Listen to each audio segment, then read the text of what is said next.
When it comes to One Piece, something prevalent all across the series is having a strong bond.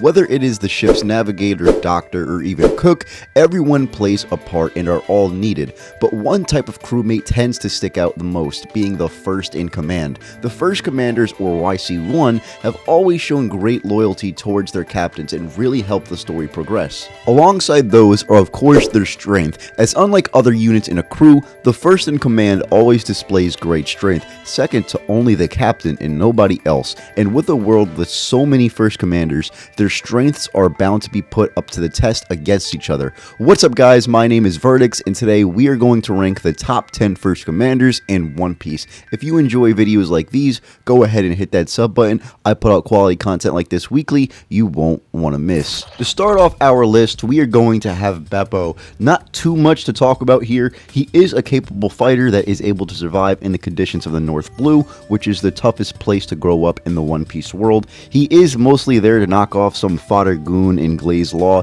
but when he's not doing this, or pretty much his one time, is when he does go Sulong to save Law from Blackbeard. While he doesn't defeat, he is able to, for a quick second, fight off the Blackbeard pirates. While in the manga, he more so quickly swipes at Blackbeard before grabbing Law and running away, the anime has him doing some pretty agile movements while boxing with some of them. Not much more to it, but he isn't the worst person to have on your crew, as he does show his reliability by saving Law. Next up at number 9 is one of the Supernova in Killer. Before Wano, we practically saw and knew nothing about this guy, but on the rooftop he was side by side with Luffy, Law, Zoro, and Kid, fighting Kaido and Big Mom, in which he displayed some pretty noteworthy feats, such as penetrating Kaido's scales in his dragon form while appearing to use some form of durability negation, or Duraneg, which would upscale him to be able to damage Yonkos if it is Duraneg.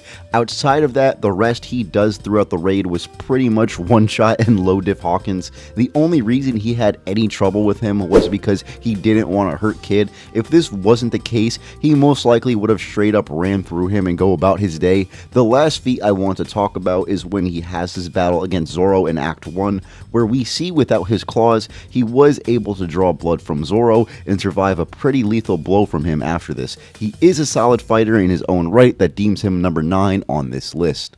Right above him is everyone's favorite donut muncher in Katakuri. Now, while I won't go into depth about how Katakuri has been power cliffed, as I have talked about this before, and I'm sure you guys have heard the whole spiel several times already, while he doesn't have a potential durability negation like Killer, one thing he did have was stronger Haki and AP than Luffy coming into Wano, meaning if this attack that Luffy landed at the start of Wano was dealt by Katakuri, it probably would have been felt at least somewhat, but definitely more by Kaido.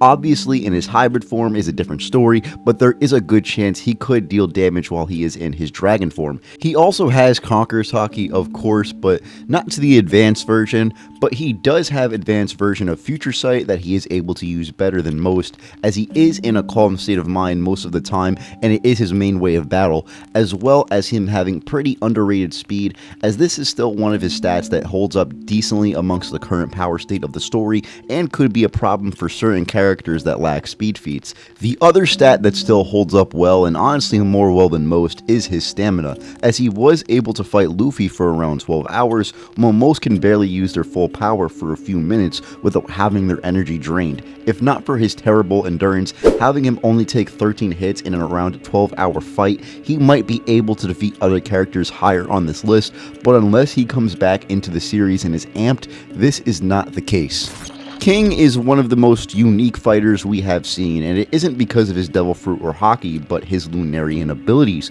We have seen characters change their shape, size, and even appearance before, but never have we seen a fighter with the ability to amplify their durability or speed at will.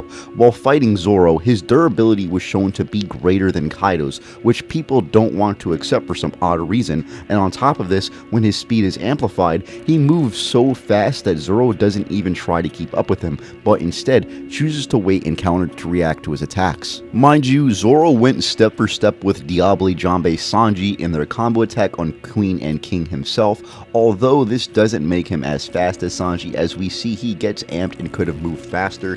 This still puts King's speed into the very high tiers that would definitely be able to compete and, in my opinion, outpace Katakuri pretty well in a fight.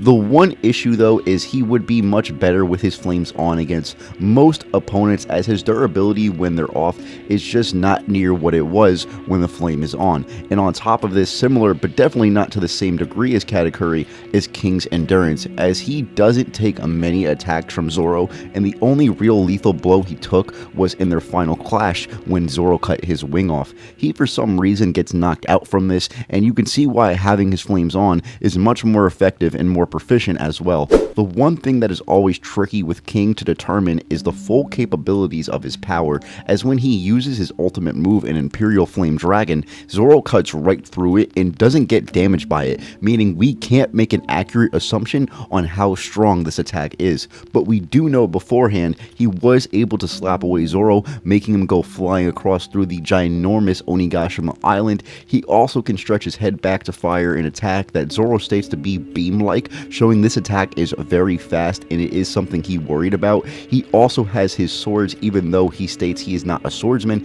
it can be used to strike down his enemies if he lands the blow. The major problem with King, however, is he's kind of a fucking idiot. I mean, the guy kept turning his flames on and off in front of Zoro's face, mocking him pretty much. He tends to show off what his abilities can do and was a major part in him losing. There's even the argument to be made that if he was never acting so fucking stupid, he might have won that fight. I mean, it's not like clear that he would have, but it definitely would have helped him. The guy didn't help himself whatsoever. There's also to mention that he gets no-diffed by Greenbull, but like I don't see what there's to mention for his side in that. Although we will never know, the guy has great strength, and if you made some crazy Zoro fanboy wank to King here, you could get him a lot higher on this list. Now, Shiryu has definitely a lack of feet and is mainly above King and Katakuri because of him inevitably fighting Zoro. I don't have any bias towards this guy, like, at all. I could care less. He was able to stab Garp, but it's not because he caught him off guard. I'm pretty sure you guys remember he was attempting to kill Kobe before Garp stepped in. I know most of you guys know this, but I still see people falsely claim he snuck up on Garp. There is a great argument you could make that Shiryu couldn't penetrate through King's Lunarian skin. This placement is honestly solely based off narrative and his future matchup against Zoro. He could be lower or higher, but as for now, this is where he ranks for me. Now, next up at number 5, we have Sabo, and honestly, I couldn't tell you by feats alone how Sabo would beat the previous guys. I've talked about this before in my Sabo problem video if you care to hear a more in-depth analysis of what I mean, but to briefly go over, he is carried by his narrative instead of his feats. He was not the one who injured Fujitora when the Revs infiltrated Mary Joie, as it was shown to be Greenbull, and all he did was sneak into the empty throne room where he sees Emu and along with Cobra gets pierced by his arrows. Now, of course, this is the king of the world, and I'm very aware of whose attack this is. But the main problem is that Cobra, who is an old man and not a fighter, gets up before Sabo and saves him from getting killed by Emu, where he then runs away and somehow survived the extinction of Lulusia. His luck saved him from both of these near-death experiences. If not for plot convenience, he would have been dead a long time ago. What makes me put him above the likes of Shiryu, King, and Katakuri, though, is his Devil Fruit in Haki, as he seems to have very strong armament Haki that can crush skulls and break the entire Coliseum floor apart with Rio or advanced armament Haki. Along with this, he has Ace's Devil Fruit and the Flame Fruit. While Sabo has not shown him do this yet, Ace in the Ace novels, which are canon, was able to do this and even clash with Whitebeard and burn him. He also is bound to have great feats in the future, and we haven't seen him go all out yet, so he can be hiding something from us that would upscale him. But as for now, this is the best the plot and current feats can do for him. Up next is one of the last remaining Whitebeard pirates in Marco the Phoenix. He has one of the coldest Devil Fruits in terms of design and abilities. He is able to regenerate from attacks and counter top tier attacks like Kizaru's and Akainu's named attacks in Marineford and Big Mom and Kaido's in Wano. While not being as fast, he was able to combat with Kizaru, who is so far shown to be the fastest character in One Piece, and as he wasn't going anything close to all out, he still was enough to make Kizaru get up and drag his attention to go fight him. After Marineford, he went to go challenge Blackbeard and his crew with the remaining Whitebeard pirates that they do lose, which honestly, Marco Marco loses most fights, but that's a topic for another day. But during the Onigashima raid, he fought against both Queen and King, where he dominated them both. What also puts him above King though is his abilities and pretty much him having a direct counter to all of King's. Even if we don't know King's full strength, we do know his magma is nowhere near as strong as Akainu's of all people, who Marco was able to stop his attack. He even did it on King himself when protecting Zoro from King, meaning he would pretty much do the exact same thing here and go on to toss him around. And King, like I said earlier, is a very low IQ fighter that shows off his abilities, while Marco is one of the most experienced fighters on this list and in general, which is something not talked about enough with Marco being his experience. This guy is an absolute unit on his own and deserves his spot at number 4. To start off the top 3, we have the main first commander himself in Roronoa Zoro. The guy is the centerpiece and you could even say the definition of being first in command. We know he was able to defeat King during Wano by unlocking Advanced Conqueror's Haki, also known as ACOC, where after Enma stops draining off his stamina, he activates what is known as King of Hell mode and slaughters King after slashing through his magma. He also showed he was able to damage a Yonko personally by scarring Kaido and giving him PTSD memories of Odin, while during Egghead Island, he was also able to defeat Lucci off screen and later went on to stop Nosturo by clashing with him, in which both characters got sent flying back. His power is amazing and his speed is also a backbone to his strength as well, as he, like I said earlier, went step for step with Sanji and was able to keep up with King. His reaction speed though is where his speed really shines, as like I said earlier, he was able to counter a flames off King and wake up from sleep to immediately counter Kaku's attack on the ship. Not only this, but we all know the guy has incredible endurance that even after having all his bones broken from Ocean Servinity, was able to permanently scar Kaido. This guy is damn near approaching Yonko Admiral level status, which he is bound to obtain and maybe even surpass. Beckman is one of those guys you know is bound to be amazingly strong, but since it is One Piece,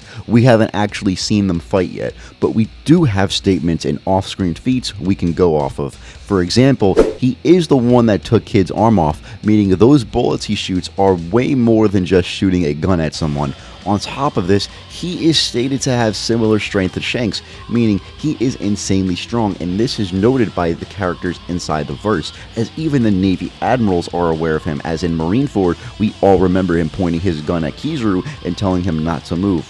But the thing is, Kizaru ends up going after Law and Luffy anyways, and Beckman does nothing about it. Another thing though is Beckman is obviously being on Shanks' crew, and he is bound to have insane haki, but I believe he might be a Conqueror's Haki user as well, which if he is, would make this guy more deadly than King Von in 2012. The number 1 pirate of all time surely needs a number 1 right-hand man at his side. Rayleigh stands at the pinnacle of first commanders. This dude is more experienced than anyone else on this list pretty easily, as well as having the best haki. Back during his prime, he was in attendance during the God Valley incident, where he most likely fought off at least one of the monsters that Rox had on his crew. He was also able to no-diff Marco during his youth and come out of a 3-day and 3-night fight with the Whitebeard pirates without a scratch. While we do not know the extent of his prime capabilities, we can see even in old age, he is still a threat that the Navy would rather ignore than take on. As Garp says, they would lose a lot of men in the process, even being an old man lying around in Sabaody, as even when a Navy Admiral and Kizaru shows up, Rayleigh is able to stall him and save Zoro from death, but he does get overwhelmed and is still not enough to stall someone as strong as Kizaru. However though, he is still able to scare off Blackbeard from killing Boa. Even when Blackbeard has her in the palm of his hand by her neck, he still lets her go because of Rayleigh's appearance. However, I do have to note, Rayleigh stated he would lose to Blackbeard if they did fight, but so would everybody else on this list, so it doesn't really make that much of a difference. Either way, even in old age, he is still a threat the top tiers themselves have to take seriously in a battle. There is no other guy on this list that has the capabilities he does. With his hockey ability, experience, insane strength, stamina, and speed, he is definitely worthy to be claimed the strongest first commander. Now, before we end off, I have to briefly mention both Kuzan and Mihawk. I chose not to mention them because of the fact that they are clearly above the likes of first commander, and their position is more situational and a lot of context to take into place. If they were to be placed on this list, they would be both 1 and 2. I know some people wanted me to mention them, but I don't, and a lot of others classify them as first commanders as their loyalty to their captains is questionable at best and might be fake to begin with. There you guys have it. Do you agree? Let me know in the comments. I hope you enjoyed. If you did, hit that subscribe button and leave a like. It really helps with the algorithm. Shout out to Tiberius for the thumbnail. If you would like some of your own, hit him up on Twitter, link in the description. Check out my Twitter as well, at verdicts_, for more of my takes. And without further ado, you guys can get out of here.